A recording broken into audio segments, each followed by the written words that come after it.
Hello, everybody. All of my beloved students, I hope all are very well. This is my Onkuron Biology channel only for you. তো আজকে আমরা দ্বাদশ শ্রেণীর জীববিদ্যার তৃতীয় অধ্যায়ের গত ক্লাসে আমরা প্রথম অংশ নিয়ে আলোচনা করেছিলাম। আজকে আমরা তার দ্বিতীয় অংশ অর্থাৎ ফিমেল রিপ্রোডাক্টিভ সিস্টেম অর্থাৎ স্ত্রী জননতন্ত্র এই নিয়ে আলোচনা করব।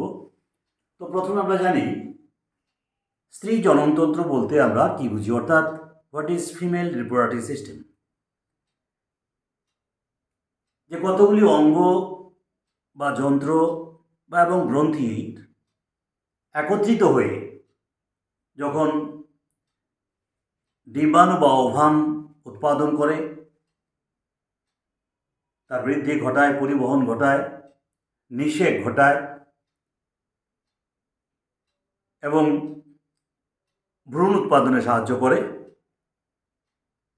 এই সমস্ত অঙ্গগুলি সম্মিলিতভাবে যে তন্ত্র গঠন করে তাকেই আমরা বলি কি স্ত্রী জননতন্ত্র অর্থাৎ ফিমেল রিপ্রোডাক্টিভ সিস্টেম। তো এই স্ত্রী জননতন্ত্রের প্রাথমিক যে জননাঙ্গ সেটাকে আমরা বলি কি ডিম্বাশয় বা ওভারি। কি বললাম? ডিম্বাশয় বা ওভারি, যেটাকে স্ত্রী জননতন্ত্রের প্রাথমিক জননাঙ্গ বলা হয়। আমরা এই স্ত্রী জননতন্ত্রের বিভিন্ন অংশগুলি অর্থাৎ ফিমেল রিপ্রোডাক্টিভ সিস্টেমের বিভিন্ন অংশগুলি যদি ছকের আকারে দেখো, পরিষ্কার বোঝানো হয়েছে এখানে যে স্ত্রী জননতন্ত্র বা ফিমেল রিপ্রোডাক্টিভ সিস্টেম, এটাকে আমরা প্রাথমিক জননাঙ্গ অর্থাৎ প্রাইমারি সেক্স অর্গান এবং গৌণ বা আনুষাঙ্গিক জননাঙ্গ secondary or accessory sex organ, এই দুটো অংশে ভাগ করা হয় প্রধানত। এবার এই প্রাথমিক সেক্স অর্গানের মধ্যে অর্থাৎ প্রাইমারি সেক্স অর্গানের মধ্যে প্রধান যে অংশটা সেটাকে বলা হয় ডিম্বাশয় বা ওভারি।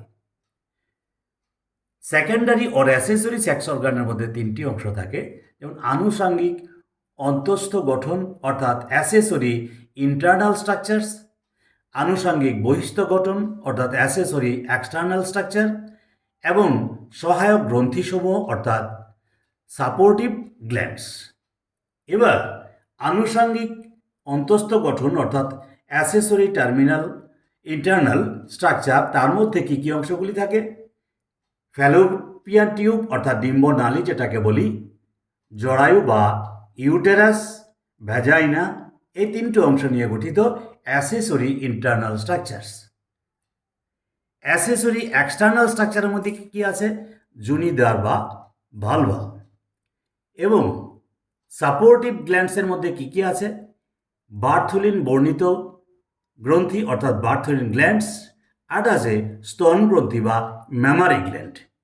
তাহলে মূলত কি একটা স্ত্রী জননতন্ত্রের মধ্যে অর্থাৎ ফিমেল রিপ্রোডাক্টিভ সিস্টেমের মধ্যে এই অংশগুলি দেখা যায়।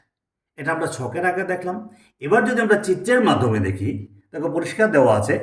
এই যে বললাম প্রাইমারি সেক্স অর্গান অর্থাৎ ডিম্বাশয়, দুইটা ডিম্বাশয় দুই দিকে থাকে, আর এই ডিম্বাশয়গুলির সঙ্গে যুক্ত থাকে যে টিউবটা অর্থাৎ ফ্যালোপিয়ান নালী বা ফ্যালোপিয়ান টিউব, যেটাকে আমরা ডিম্বনালী বলি। এটা কার সঙ্গে যুক্ত? জরায়ু বা ইউটেরাসের সঙ্গে যুক্ত, এবং এটা উন্মুক্ত থাকে কি জুনি বা ভ্যাজাইনার সাহায্যে। এটা আছে কি চিত্রের সাহায্যে দেখলাম। এবার এই অংশটা যদি আমরা মডেলের সাহায্য দেখি, খুব সুন্দর দেখা যায়। দেখো স্ত্রী জননতন্ত্রের বিভিন্ন অংশগুলি দেখো, আমি আবার এখানে চিত্রের মডেলের সাহায্য দেখাচ্ছি। এই যে দুইটা আছে কি ডিম্বাশয় বা ওভারি, এই দুটো আছে কি ফ্যালোপিয়ান টিউব, এটা আছে কি ইউটেরাস বা জরায়ু, এটা আছে কি জুনি বা ভ্যাজাইনা। তো আমরা এখানে যদি প্রশ্ন থাকে যে ফিমেল রিপ্রোডাক্টিভ সিস্টেমের ডিফারেন্ট পার্টসগুলি কি কি, ছকের আকারে লেখো নতুবা চিত্রের মাধ্যমে দেখো। আমরা উভয় জায়গাটা দেখিয়ে দিয়েছি, ছকের মাধ্যমে দেখিয়ে দিয়েছি কী কী অংশগুলি থাকে ফিমেল রিপ্রোডাক্টিভ সিস্টেমের মধ্যে, এবং চিত্রের মাধ্যমে দেখিয়ে দিয়েছি ফিমেল রিপ্রোডাক্টিভ সিস্টেমে কী কী অর্গানসগুলি থাকে। আমি পরবর্তী সময়ে মডেলের সাহায্য দেখালাম। ঠিক আছে, তাহলে তোমরা এই ছকটা ভালো করে দেখবে এবং এই চিত্রটা ভালো করে আঁকবে, তাহলেই বুঝতে পারবে যে স্ত্রী জননতন্ত্র বা ফিমেল রিপ্রোডাক্টিভ সিস্টেমের মধ্যে কী কী অঙ্গগুলি থাকে এবং যে অঙ্গের সাহায্যে কি হয়, স্ত্রী জননতন্ত্রের মাধ্যমে আমরা বললাম কি ডিম্বাশয় থাকে, সেখান থেকে সংজ্ঞাতে বলেছিলাম ডিম্বাণু তৈরি হয়, এই জননতন্ত্রের মধ্যে ডিম্বাণু উৎপন্ন হয়।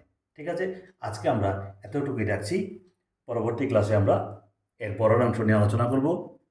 তো আমি আবারও বলছি, অঙ্কুরন বায়োলজি চ্যানেলটাকে সবাই বেশি বেশি করে সাবস্ক্রাইব করবে, লাইক করবে, শেয়ার করবে এবং প্রয়োজনীয় প্রশ্নপত্র জানতে হলে কমেন্টসের মাধ্যমে জানাবে। আজকে আমরা এখানে রাখছি, সবাই ভালো থাকবে।